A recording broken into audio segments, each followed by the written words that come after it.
Supreme Court says that's okay. Time of war changes everything.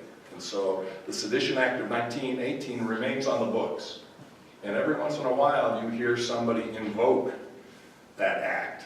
In the recent years it's been Representative King of New York who's wanted to apply the Sedition Act to journalists, mostly editors at the New York Times and the Washington Post, who printed information from Edward Snowden, the NSA revelations, or the WikiLeaks revelation.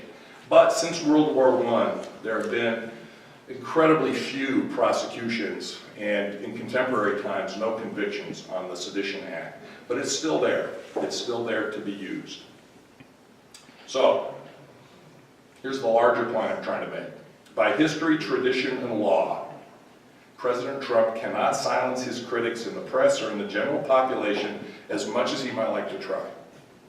There's nothing in the Constitution, nothing in the Bill of Rights, nothing in legislative or case law, up to and including the Supreme Court, that gives Donald Trump the right to silence his critics in the ways he has suggested. It's not there. He cannot restore seditious libel as a crime. He cannot personally, as an individual, sue for libel, or at least he can't do so successfully. Anybody, I guess, can file a lawsuit. He cannot sue for slander, or at least successfully. He can't take away broadcast licenses or shut down Twitter accounts, at least not yet. The First Amendment protects Trump's critics from all those old sedition and seditious libel laws. And the 1964 Supreme Court case, Times versus Sullivan, makes it nearly impossible for any public figure, particularly including the president, to seek civil remedies. Times Sullivan, 64, it's a civil rights era case. It's probably the most profound journalistic press freedom case of the 20th century. It's a case that involves an advertisement in the New York Times, not a news story, but an advertisement. An ad taken out by civil rights activists in the 64 era, civil rights era, criticizing a southern sheriff, an Alabama sheriff, among others, for his actions in putting down civil rights protests in Birmingham, Alabama. And the ad is incorrect. The ad has some factual errors, and the sheriff, Sullivan, sues the New York Times for libel. And the case goes all the way to the Supreme Court, and the Supreme Court says, yes, mistakes might have been made, but if you're a public figure, and in this case, Sullivan was a public figure for purposes of this case, you cannot sue for libel and succeed unless you can show that the mistake was made with malice, deliberately made, knowledge of the falsity, and with the intent, the purposeful intent to cause harm. That's a profound legal case that secures the ability of the press to criticize leaders even if sometimes you're wrong. Secure yourself from libel prosecution. So Donald Trump doesn't have much to stand on from a libel standpoint. Federal licensing laws, as interpreted by the Supreme Court, don't allow for the withholding of broadcast licenses for political reasons. Our news organizations in print are not licensed, never will be. Well, he says never will be. So President Trump has very little to fall back on other than his bully pulpit, which of course he makes use of daily. Now, what's good for the goose also is good for the gander. So while our protections protect us from Donald Trump's actions and interference, he's also protected from ours. He can call Rosie O'Donnell a fat pig. He can accuse Ted Cruz's father of helping kill Kennedy, or even imply that Jeb Bush has small genitals. He can accuse former President Obama of high crimes and misdemeanors. He can lash out at his critics on Twitter as he pleases. He has the same protections as everybody else. And so there is no leash outside of his own good sense and the efforts of his handlers to control what he says on any given day. Now, we have to keep in mind that those who insult, defame, malign, and attack the president with or without cause have the same protections, which means defamatory insults between all parties are flying fast and furious. This is the currency of the polarized society. And as I said in my previous conversation with you all, what this means is that civil discourse is not civil. The currency of our politics is so divided, so polarized, that our ability to rationally resolve problems and reach community consensus is threatened. But that's not what I want to talk about today. So what we are seeing is harsh and even offensive political speech across the political spectrum.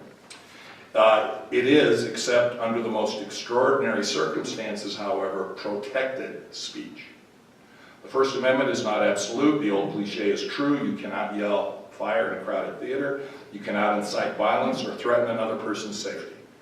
Case law says now that if you go on Facebook and threaten to kill somebody, that's a crime. You cannot claim First Amendment protection for threatening to kill somebody. But short of that, the courts have ruled just about anything goes when it comes to speech and expression in our society. And sometimes, maybe often, we are uncomfortable. We are made uncomfortable by these protections because we are confronted with speech that we individually may find profoundly offensive. Most Americans were offended by the Charlottesville, Virginia white supremacist Nazi rally. How can we allow Nazis to march, to fly their flags, to shout anti-Semitic slurs? I grew up in a family that included Holocaust survivors. I remember family gatherings when I was a child with distant relatives, aunts and uncles with the numbers on their arms. And so this is profoundly offensive to me. But how can we allow the Westboro Baptist Church out of Kansas? Some of you will remember the Westboro Baptist Church. I had my encounters with them when I was a managing editor at the Wichita Eagle, the Phelps family. Totally insane people. And they still, to this day, even though the elder Phelps has died, picket military funerals and parade with signs declaring that God hates fags, or soldiers died because of God's punishment for homosexuality. Now, the First Amendment, of course, is why this sort of speech is allowed.